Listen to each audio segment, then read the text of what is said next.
Ron now attended a small one-room school in Red Oak. He was a good student. His attendance records show he had excellent attendance and grades. It was a big change from the much larger center school. One teacher for all 8 grades. And I don't know how, I guess the teacher just would get one grade going on something, and then she'd move to another grade and get them going on something, and just do that for all 8 grades.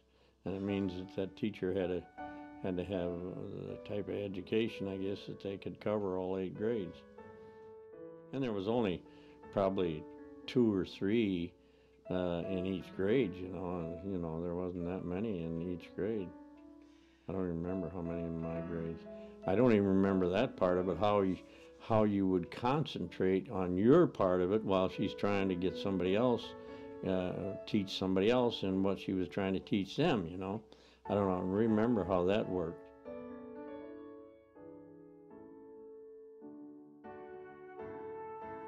Okay, my favorite subject was spelling. I was always good at spelling, even though now I'm beginning to ask Dolores, well, how do you spell this? But I like spelling and arithmetic. Those are my 2 favorites. And then, of course, not history. As I got into high school, I hated history and English, but I did like arithmetic and spelling. Later, the family moved to nearby Scioto Mills. Ron walked 1.5 miles to school each day. During the winter, he was given the responsibility for making sure the stove at the school was started, which meant he had to leave extra early.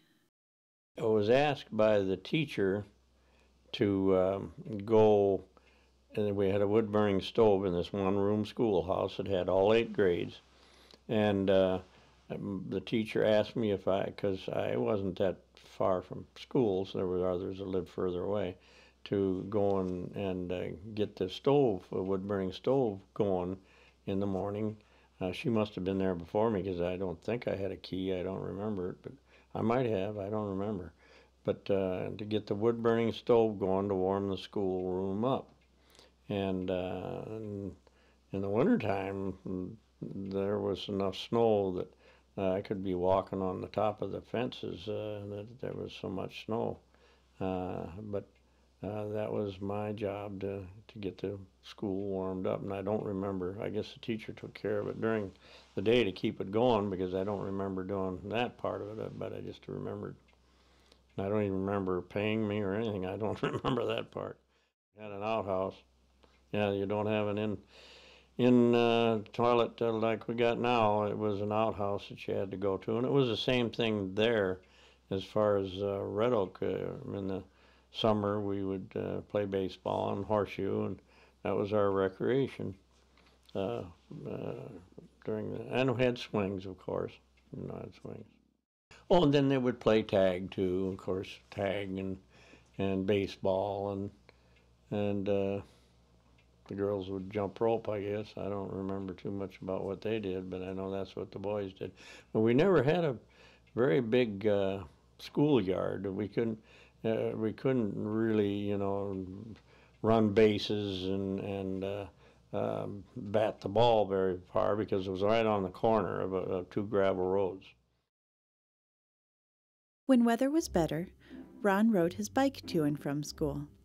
He was assigned the chore of getting milk from a farm. That was actually about a mile away from the school, so it would have been about 2.5 miles on my bicycle. I had this metal gallon pail that had a lid that you just shove on it and a handle. And I went to this farm about a mile away from the school, or 2.5 miles from home, or where we lived, on my bicycle, and would get milk in this metal bucket and at this farm. And then on my way home one time, the neighbors just lived down the road from the school. Dog came out and and started barking at me, and I must have hit some, it was gravel roads. I must have hit some gravel trying to get away from the dog and spilled the milk all over, and then I had to go back and get some more milk. I don't know how I did that. Pretty. Oh yeah, I got into liking model airplanes. I don't know where I got that, but I made a model airplane out of balsa wood, and it was real thin, like tissue paper almost, and you would take and coat that tissue paper, and after you built that, the frame of the model airplane, and it had a rubber band that went from the tail end to the propeller, and I took it in the upstairs bedroom window on our house on Mosley, and threw it out the bedroom window, and it crashed, and that was the end of my model making. I don't know if I made any more or not. I can't remember after that. I liked it though, but.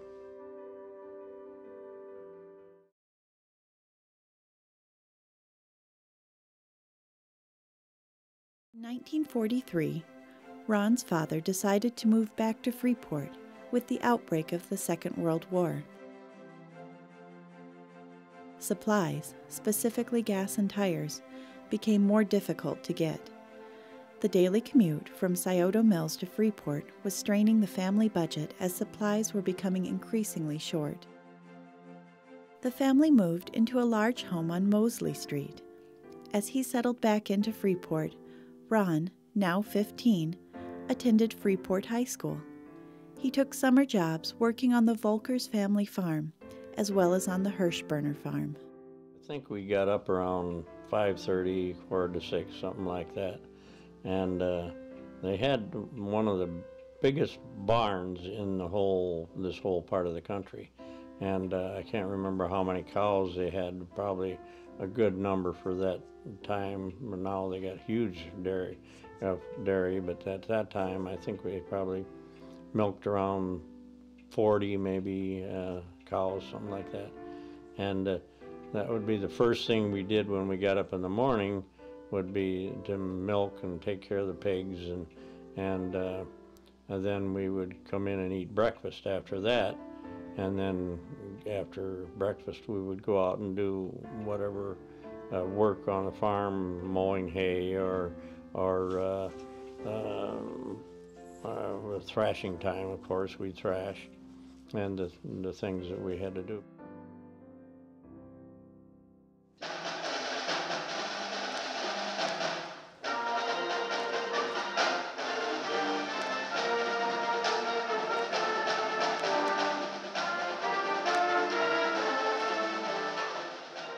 The hard work at the farm paid off.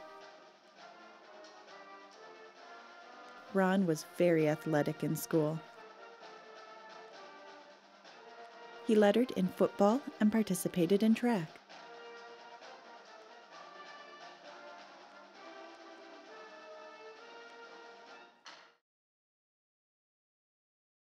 Shortly after moving back to Freeport, Ron started the hobby of collecting coins and then stamps. He used money he made from various jobs to buy them. He collected the stamps in large books, such as this one. He collected stamps from all over the world. First, before the stamps, was the coins that I would get from silver dollars that I would get from the McNutt Brothers store over on the corner of Cherry and Pleasant.